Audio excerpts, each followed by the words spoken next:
मैं ऐसे एक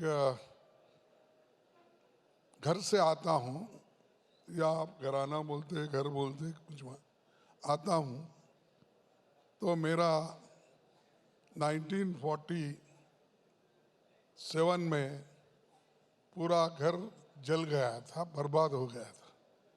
मैं अपने माँ को खोया, बहन को खोया और चाचा को खोया, भाई को खोया। मैं अकेला किसी झाड़ के नीचे खेल रहा था, ऐसा मेरे पिताजी बताए। वो खेत में काम कर रहे थे, तब लोगों ने जाके उनको बताया, भाई तुम तो खेत में काम कर रहे, तुम्हारा घर जल रहा है वहाँ। तब वो भागते भागते पहले बच्चों को उनको ढूंढने लगे। कोई बच्चा जल के खाक हो गए थे, माँ भी खाक हो गई थी। मैं एक किसी झाड़ के नीचे धर्मशाला के सामने खेल रहा था, तो उन्होंने उठा के मेरे को बचाने के लिए वहाँ से चलते चलते रेलवे पकड़े, फिर पुणे गए। जब पुणे में हमारे रिलेटिव चाचा जो महार रेजिमेंट में काम करते थे, उनको देखने के लिए जब हम चले गए, तो वो 47 में उनको वॉलेंट्री रिटायरमेंट मिली, तो वो गुलबर्गे की तरफ आए। हम इधर चले गए, वो उधर आ गए। फिर हम परेशान हो गए। फिर हमारे पिताजी पुणे टू गुलबर्गा ट्रेन से निकले। वहाँ पर ढूंढे, कोई नहीं मिले। आखिरी में एक टेक्सटाइल मिल थी, जिसमें हमारे पिताजी को 8 दिन में ही काम मिला। वहीं टेक्सटाइल मिल में एक कार्डिंग डिपार्टमेंट होता है, उसमें काम मिलने के बाद सिर्फ हमारे पिताजी ने मेरे को पाला पोसा, शिक्षण दिया और लोगों ने मेरे को प्रोत्साहित किया।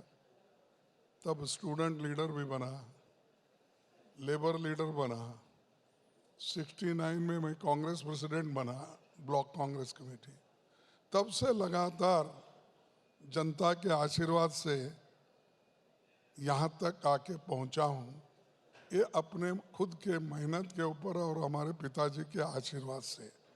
शायद ये भी बहुत कम लोग होते होंगे, किसी ना किसी को आर्थिक मदद होती है या शैक्षणिक मदद होती है, और समाज में बड़ा जब उनका कद होता है, तो ऐसे लोगों को तो हर चीज़ इजीली मिलती है।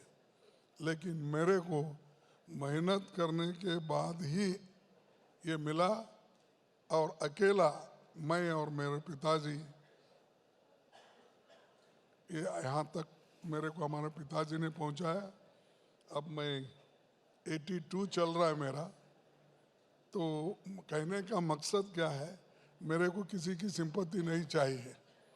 मैं एक वर्कर का बेटा हूँ और जनता की लड़ाई में हमेशा बचपन से लड़ते हुए आया हूँ, यहाँ तक पहुँचा हूँ।